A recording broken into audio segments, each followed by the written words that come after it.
Good evening, everyone, and welcome to Johnny's Car Care and Reviews. Today, we're going to be doing some news. We're going to be covering Ford Bronco must-know info.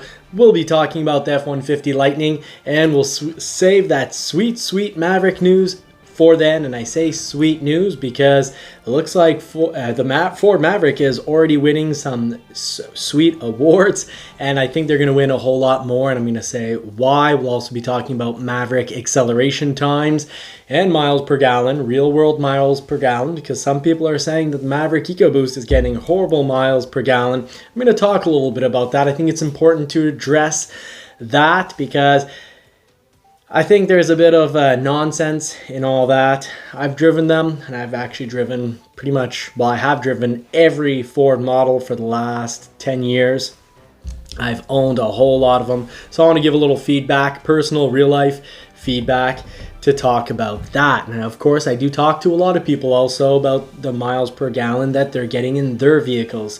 There's tricks, easy tricks to apply. And actually, someday soon, I will do a whole video about, electric autonomy, because a lot of that comes down to how you treat your vehicle. So let's just jump right in. Let's put the pedal to the metal and start with the Bronco info. So if you're here for Bronco info, I know some of you are impatient, so I'll do Bronco first. And in about the 5-6 minute mark, we'll jump into all that Maverick intel. So let's just talk about the Bronco website. This is something that has been bothering me for now over a week. The Bronco website, whether you build a 2021 or a 2022 Ford Bronco, if you Sasquatch either an Outer Banks, a Black Diamond, a Big Bend, or not called a Big Bend, a Big Bend, sorry, or a base model, as soon as you Sasquatch a 4-door, it tells you that in order to get Sasquatch, you need to remove the 4-door. And of course, then you get 4 automatic. But that did have me worried somewhat. The fact, though, that you can do it on both a 2021 and a 2022, that the error is persistent on both builds, and Ford.com and Ford.ca did have me worried. But you can do it on a 2021. We all know, my upcoming Bronco is an Outer Banks Sasquatch 4-door, and there is more hope. Not only, I've mentioned this before, not only does the order guide not indicate any of this change, and it would be odd for Ford to sneak in a change this way. The image, when it tells you you're going to have to remove the 4 doors, before the image did switch you to a 2-door Bronco. Now the image, after selecting the 4-door Sasquatch, so you take the Sasquatch package, it tells you you're going to have to remove the 4-door option. You say yes. Well, then it still shows you, let's say, a 4-door Outer Banks. So I think the website is slowly fixing itself. I find it weird, though, that the website would be put live with this error. Is Ford trying to, fish for people's reactions, a way to get, free feedback? Maybe, maybe if no one says anything and no one seems to mind, maybe, they are shopping that as a potential future change. I have mixed feelings about it. I know it gets awfully complicated when you can Sasquatch basically everything. I know for some people, if they have a Sasquatched Badlands 2.7 liter automatic, which becomes the most expensive Bronco, other than, of course, First Edition. But your Badlands Sasquatch with 2.7 liter EcoBoost engine is wicked expensive. And then you can have someone with a base Sasquatch running around with basically the same look as you. As a manufacturer, that's problematic because it doesn't help encourage people to spend more money. I was always surprised that you could have a base or a Big Bend Sasquatch. But hey, time will tell what's really going on here. But I'm suspecting this is just a glitch, an error. This does happen. Now, you're probably wondering, when am I going to get my Bronco? Just to review, once your Bronco is built, so as soon as they start building it, you can get a window sticker, and I have a whole video on how to track that. So there's the Ford Track Your Vehicle website. It's on Ford.com. I've got the whole video, so go check that out if you don't know how to use that. But basically, you're just going to need your order code, which you can get from your dealer, and your VIN, which you can also get from your dealer. You punch those in, you're going to get your window sticker. At the bottom of your window sticker, there's a little date. With that date, you can add, if you're very close to the factory, 10 to about 30 days to get your Bronco. And currently, I've been talking about, I've got a news update. I've been saying how my current cactus gray Outer Banks Sasquatch 4-door had been moving around, and then it was saying I was going to get it in January. I didn't believe any of that. I stuck true to thinking I'd get it around the 15th of December, and guess what? Now the system's corrected itself, saying that I'm going to get it. At one point it was saying I'd gone back down to the 24th of December. Well, it's being shipped. It's on the rail cart, so I'm expecting it to get it within about the next 5 or 6 days. So I hope that's helpful information for you. Count 10 to max 30 days, and don't get too stressed out with the back and forth of the tracking system when it's playing around with your date. So now the fun stuff. Maverick info. So a lot of you are here for the Maverick intel, and well, I've got really exciting news.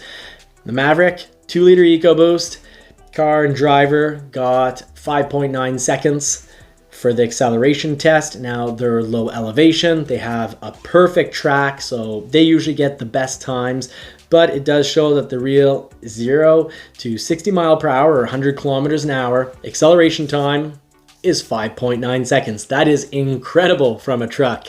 That's extremely fast, which ties in from the very first time I drove it all the way back in September with my ride and drive video. I was saying the EcoBoost is a complete eco beast, that it accelerates really quickly. Well, there's the proof right there. That is incredible time for a truck. People often just look at numbers. They look at, 250 horsepower, 277 pound-feet of torque, and then go, well, my Dodge Ram has, basically 400 horsepower and 400 pound-feet of torque. So that's awful for a truck. Well, you need to look at power versus the whole, weight. So it's the power to weight ratio that's important. That's what decides a big part of how you feel acceleration and how it actually does accelerate is power versus weight. Now, how you feel that acceleration comes down a lot to how you program the pedal response, shift points. And for a truck, I really don't know how many people are going to be in a real hurry to get to 60 miles per hour. So personally, if I would have been programming it, I would have made it, you could say, top heavy. Well, not top heavy, the contrary. I would want it programmed so it's torquey when you first dig into the pedal for towing. Or, just for driving off when you have 2,000 pounds in the bed. Now, who cares about acceleration? Well, I care about acceleration, but a lot of people don't. For a lot of people, miles per gallon is far more important. And we've got some people getting really worked up saying that you can't get 20 miles per gallon out of a Maverick. Well, that's probably because you're driving really quickly. And actually, one of the people that were complaining was very well getting under 20 miles per hour, but was doing 105 miles per hour when they took the photo. So that was on Facebook. I found that very interesting and common experience. People will sometimes complain about fuel economy, but they let the vehicle, before going outside, they'll let the vehicle run and idle and warm up for 20 minutes or 15 minutes before they drive it. That's going to bring up your fuel economy. That's going to make you burn more fuel versus the distance you travel, or liters per 100 kilometers. Well, if you let your vehicle idle for a very long time, it's pretty simple. You're going to burn gas when you're not moving, and it's going to destroy your average. Also, wind resistance. The Maverick looks good. Why? Because it's kind of square and boxy, just like the Bronco. My Bronco, I get horrible fuel economy, and it's totally okay. I get 17 miles per gallon. The average, I'm supposed to be able to get 20 miles per gallon, and I absolutely can. But I don't, because my average speed is 35 miles per hour, and I drive horribly. I accelerate all the time. I get to where I need to go relatively quickly. So it all comes down to how you drive. Do you pre-warm your vehicle? Are you letting it idle in the yard? Do you accelerate hard? Do you pass people often? And then the big one, on the highway. Are you doing 60 miles per hour? Or are you doing, 80 miles per hour? When you're doing 60 miles per hour, the effect of wind resistance on fuel economy for every mile per hour added is pretty drastic. It gets worse. The effect, the impact of that fuel economy for 1 mile per hour between, let's say, 70 to 71 or 80 to 81 miles per hour is going to have a greater negative effect than from 60 miles per hour to 61 miles per hour. And, we see it right on the Bronco. Wind resistance is its biggest enemy. The Maverick, wind resistance is a bit of an enemy too, because it's squared off. So fuel economy on the Bronco, no surprise, you get the same fuel economy in town, which usually you get way worse fuel economy in the city than on highway. But on the highway, the Bronco's really punished for its lack of wind resistance. Now, I can guarantee if you put a little effort into it, if you maybe watch a few videos on how to increase and get better fuel economy, you will. It is very doable to be getting an average between 24 to 26 miles per gallon with the 2-liter EcoBoost. And of course, do remember that those tests are done 60%. I believe it's a 60-40 mix, so 60% versus 40%. If you're doing all city with your 2-liter Maverick, or mostly city, you're going to be above the average, and that's okay too. So that's why they give two numbers. Look at the city, look at the highway, calculate and figure out about what percentage you're doing in the city. If you're doing 100% in the city, well, expect to get around that city mile per gallon mark of, if I recall, it's about 23 miles per gallon in the city. Now, that's not true for the hybrid. The hybrid, which is sold out, and it's good. Ford's not taking reservations on it anymore, but you can still put a deposit down and work out a deal at a dealer. Just realize that puts you at, hopefully, still the beginning of their 2023 build list. But the hybrid, back to this mile per gallon conversation, the hybrid on the Maverick gets better autonomy in the city. And a lot of people have, early on were saying there's no way because they're Toyota, whatever. Another vehicle is another vehicle. It's a whole different set of variables. What I can guarantee is on the Maverick, you get better fuel economy in the city.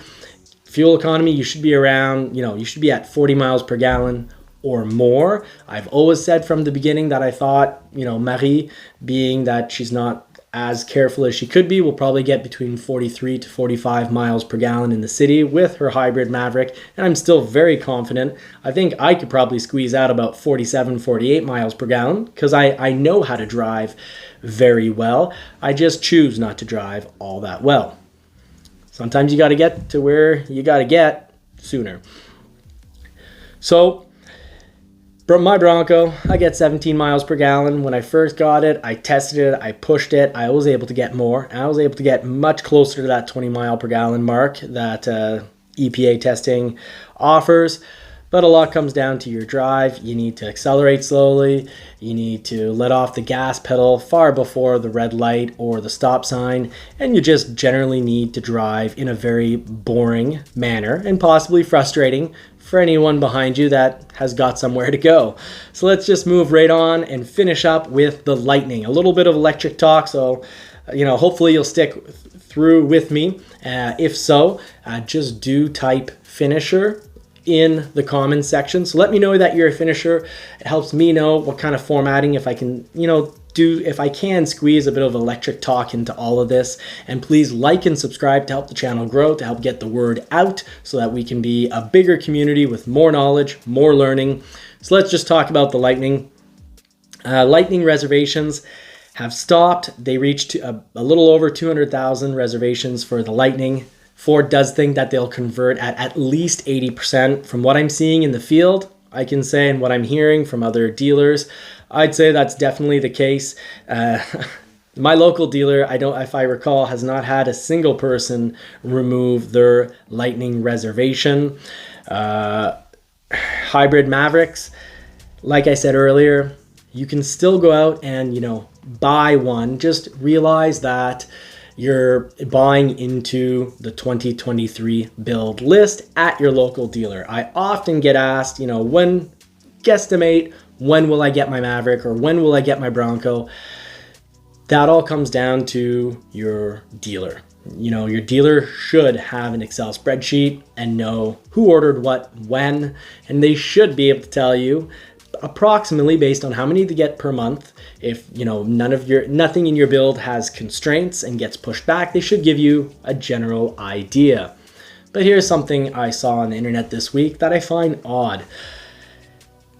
Dealers, to attract business from out of state or out of region, saying, hey, I'll put you at the front of my list. If someone tells you I'm putting you, first on the list, really the only thing I could see that they could do is if everyone else was above priority 10, all their regular deals, they put, let's say, priority whatever, 15, let's say. Well, if you do come along and you're the only one at priority 10, yeah, there's good chance that you'll get built first. And really, they'd probably have to put everyone else priority 19, and I do not know why they would do that. If I recall correctly, priority 19 basically means that they're coding you like a regular inventory order. But either way, I don't see why they would do that. And I'd like to hear in the comment section, is that fair? Should dealers really be able to reserve a code 10 saying, hey, Ford, please, build this as soon as possible versus the others. And hey, dealers that put, by the way, priority 10 on everything, it works out to the same. Then definitely everything will go based on the priority, will be based on the list. And really the factor will be when versus what's available. And then, you can jump around because if you ask for a build that's not available, well, then the person behind you will jump ahead of you. So just back into a bit of lightning talk.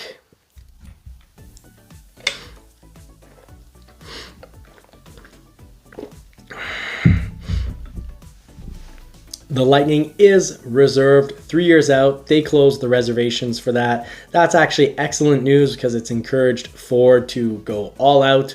They plan on building their own batteries. So we should see some incredible things out of Ford in regards to electric vehicles, especially come 2025 once Blue Oval City is up and running. But I've talked about that before, so I won't, talk more about that subject. All I can say is Ford is going to be one heck of an electric company. Now, the Maverick. Really cool. The Maverick has been nominated for some awards and has already won I believe 2, but one in particular I find is pretty cool because I do like Forbes. Forbes named them Car of the Year. Well, I wish they wouldn't have used the term car, but hey, it's been named Car of the Year, and I expect the Maverick to win a whole lot more awards, and here's why. It's a truck that has a great price. I've driven it hard. It has fantastic driving characteristics. The interior, while it's plastic, looks great. Recycled plastic. The sound system is not bad. Everything on the truck for the price is incredible. And even if it was, say, $5,000 more, I'd still say it's a good vehicle. Even if you do not look at the price and you have endless dollars to spend and you just drive it and you whip it into the corners and you accelerate hard and you go over bumps, you're still going to feel this is a good vehicle. I would drive this vehicle. So I think Ford's hit a home run with this. They're not only giving us something that's needed, a practical truck at a very practical price, but it's also good. So take my word on it, please. I don't think anyone's going to drive it and then comment in the sections and be like, Johnny, you're wrong. This thing is horrible.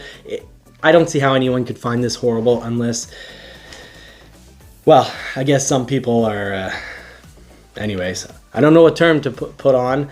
Some people are difficult. So the Maverick, it's going to be great.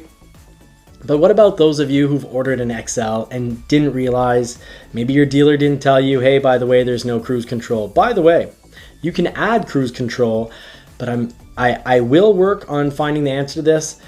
I'd suspect if anything related to the electronics with that added on cruise control to your XL, anything it touches, if that burns out, breaks, obviously that won't be covered by warranty. I just don't know if it could affect your engine warranty. I wouldn't think so, but don't take my word on it. If you are thinking of adding cruise control, ask your dealer's service department. Make sure that they tell you it's okay. So for now, we'll go with that. I'm going to try my best to find out what the overall general answer will be. But speaking more about warranties, don't forget, as fast as the Maverick is, if you're looking for more speed out of your Maverick, adding a piggyback system, if it gets detected, will void your warranty. And reprogramming Ford's computing system definitely will get detected and definitely will void your engine warranty. So that's a don't be fooled section. And also don't be fooled by people who are going to say that the Maverick can't tow because they just look at the horsepower and torque, and then they look at the fact that it's a truck and say, hey, 250 horsepower isn't enough to pull. It all depends on the weight of the vehicle, and the Maverick is light, like I mentioned earlier in the video. So do keep in mind it does pull great. I've suspected it from when I first drove it because it accelerated with so much torque, immediate torque. I said this thing's gonna tow pretty darn well. And well, a channel I like quite a bit, actually a whole lot, Truck King, did do well, you could almost call it a towing torture test, but they really pulled the max weight. And something that really has, the trailer that they had, the camper, really bad wind resistance. So really fighting against the wind, and it went well for them. I've, covered another user, not a YouTuber, but a user who was pulling also their trailer camper in hills and mountains, and they said it went great. I'm pretty sure we can conclude, nail in the coffin, the Maverick can really tow. Now I do suggest, of course, obviously, if you're going to tow, make sure whatever you're towing has brakes for that trailer, because pulling 4,000 pounds on a 3,700 pound truck without brakes on your trailer, that trailer is going to move the truck around, and that's not great. So you need brakes on the trailer, please. So I think that pretty much concludes it for today. Just want to really, before signing off, mention that we are already starting to see it, and my prediction for the high likelihood of Mavericks before Christmas, it has come through. It has come true. So a lot of people are getting their Christmas wishes answered. I'm really thrilled about that.